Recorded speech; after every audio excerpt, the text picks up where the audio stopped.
TV Câmara, a TV do povo de Natal.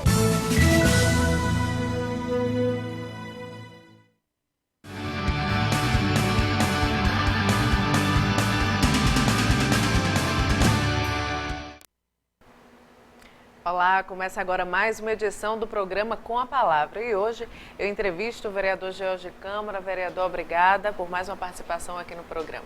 Eu que agradeço o convite, quero cumprimentar você e as pessoas que nos assistem.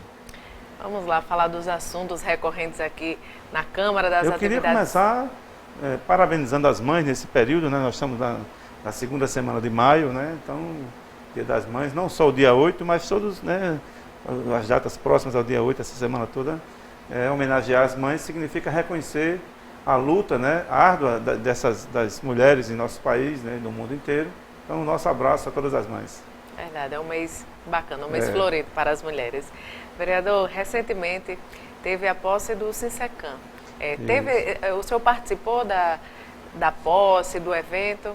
Nós temos, assim, nossa origem na luta social se deu não só no Centro Acadêmico do Curso de Direito da Universidade Federal, nos anos 80, mas também fortemente na presença do Sindicato dos Petroleiros. Então, eu sou hoje um dirigente sindical licenciado, exercendo o mandato de vereador aqui nessa casa pelo PCdoB. Então, sempre nas lutas dos servidores dessa casa, é um sindicato que inclusive reúne servidores das câmaras municipais de toda a região metropolitana, dos 14 municípios, né? Sempre que tem alguma luta, nós estamos presentes. E aí tivemos o privilégio de participar, né, na sexta-feira, dia 6, pela manhã, no plenário da Câmara, participar da posse do Sinsecam, da nova diretoria do Sinsecam, que é o Sindicato dos Servidores das Câmaras Municipais da região metropolitana de Natal, dirigido pelo Marcelino e sua equipe, e agora, após a posse, dirigido por João Alberto e sua nova diretoria, que nós queremos parabenizar todos os servidores e dizer que seja um momento de reflexão na luta pela dignidade dos trabalhadores.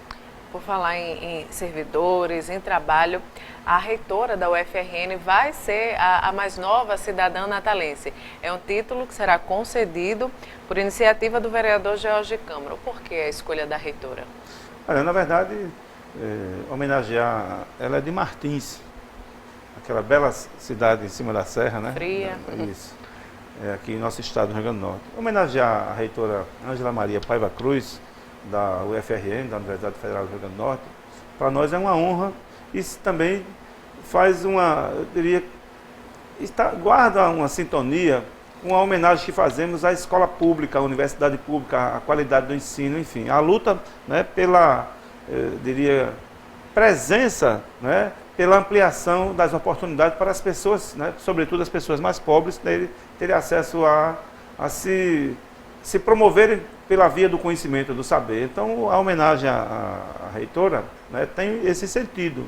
E nós tivemos a oportunidade de fazer conjuntamente. Eu fiquei fora da Câmara por 1 ano e 1 mês e tive na nossa substituição também do meu partido, do PCdoB, o vereador Cabo Geoás. Na verdade, o Cabo Geoás apresentou porque foi uma ideia que surgiu no partido, de pessoas que admiram e respeitam o trabalho da reitora, né? Então, Geoás fez a proposição, aprovou, e como a gente retornou para a Câmara, a gente está fazendo a entrega, mas eu diria que uma produção coletiva, né, de nossa parte. Nos sentimos muito honrados e entendemos que essa homenagem tem, sobretudo no momento em que o ensino público está ameaçado, porque querem passar no país, goela abaixo, um projeto que visa trazer uma pauta regressiva, uma agenda, né, de retirada de direitos, de retirada de acesso aos programas sociais, e os programas sociais também se repercutem nas universidades públicas, né, sobretudo nas federais. Então é um exemplo, né?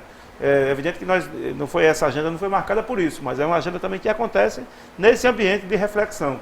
Aí, com a tentativa de posse de um golpe no país, com o Michel Temer, ele já colocou no Globo, colocou no Estadão, na Folha de São Paulo, qual é a sua agenda. É entregar o pré-sal para o capital estrangeiro, é diminuir o acesso às universidades públicas, diminuir o acesso dos pobres aos espaços, né, de oportunidade no país. Então, nesse momento, fazer uma reflexão sobre essa questão é fundamental. E a entrega do título do cidadão natalense para a reitora Ângela Paiva Cruz, ela, na verdade, não tem esse contexto, né? Eu diria que esse propósito. Mas nesse contexto em que acontece, também cabe que a sociedade reflita sobre a possibilidade de ameaça concreta em prevalecer do retrocesso no país. Nós perdemos espaços importantes conquistados pela população, pelo povo brasileiro, a duras penas. Vereador, já que o senhor iniciou esse assunto sobre esse cenário político, teve um plebiscito, né, por eleições diretas presidenciais.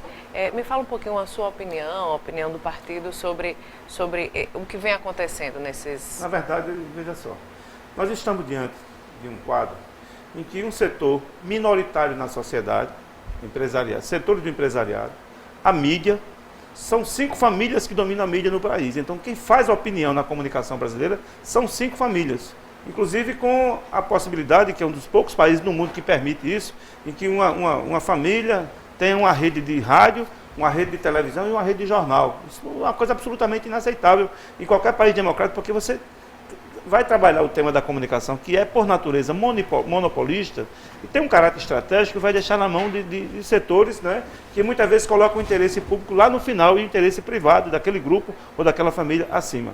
Então, veja só, esses grupos, descontentes com o resultado eleitoral, com mais de 54 milhões de votos, que é a soberania popular, que é um princípio constitucional em nosso país, pelo princípio constitucional da soberania popular, você elege os governantes, mas elege os governantes para respeitar o quadro eleitoral. Se cada prefeito está impopular por um período, a gente vai derrubar o prefeito, vão ser 5.570 prefeitos derrubados no Brasil, 27 governadores e presidente de república. Não é assim que se trabalha. A democracia pressupõe respeito às regras. Então, o que aconteceu? Com esse quadro de boicote, né, de tentativa de encurralar o governo, esses setores inviabilizaram, paralisaram não o governo, paralisaram o país, numa conjuntura de crise em que as elites de outros países, com muito mais inteligência e muito mais compromisso com o seu país, se unem para sair da crise. No Brasil, não. Esses setores se unem para derrubar um governo, mesmo que para isso aumente o desemprego, paralise a economia, paralise a atividade econômica e, portanto, a atividade social e política, então, gerando uma crise de paralisia. Essa crise gerou essa situação que nós estamos vendo, um bandido, como Eduardo Cunha, dirigiu um processo e na outra semana o bandido é mostrado como, não, ele é o réu, cujo processo estava paralisado no Supremo, de repente continuou o processo e se reconhece por unanimidade que ele é um bandido, chefe de quadrilha, pois esse homem coordenou um processo. Então o Brasil vai ficando sem referências democráticas, sem referência do ponto de vista da soberania popular para enfrentar essa situação. Nós do PCdoB estamos apresentando que num quadro como esse, quem deve responder é a população. Então o povo deve ser consultado num instrumento previsto na Constituição, que é o plebiscito. Nós temos 3 instrumentos de democracia direta: referendo, plebiscito e elaboração de projeto de lei de iniciativa popular. Então, no caso, o plebiscito se aplica nesse momento. Você consultar a população se ela entende que deve antecipar a eleição presidencial ou não, ou deve continuar o mandato, né, de quem estiver, no caso Dilma. Né? Então, por isso que o PCdoB está apresentando que para um impasse como esse, só tem uma resposta que tem realmente a respeitabilidade das pessoas, é uma resposta que passe pela legitimação popular, pela legitimação do princípio da soberania popular. Por isso que o nosso partido está propondo a realização desse plebiscito, que o povo responda se quer ou não novas eleições. E como é que vai ser a luta?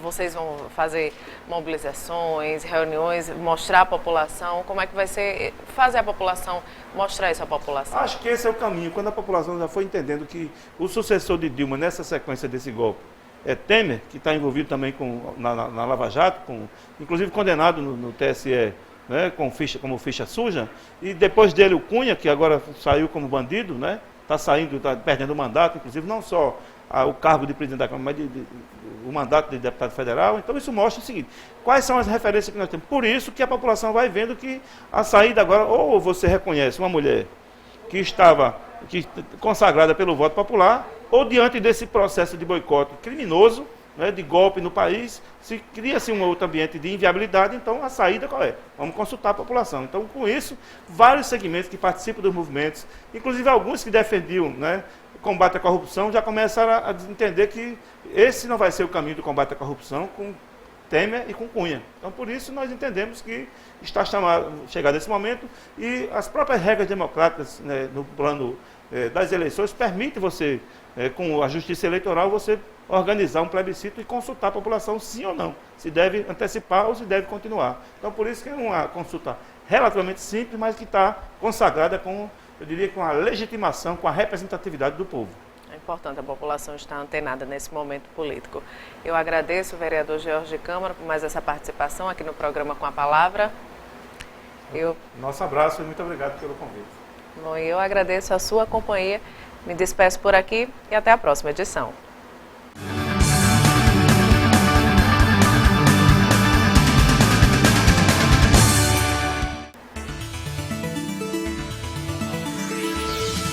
TV Câmara, a TV do povo de Natal.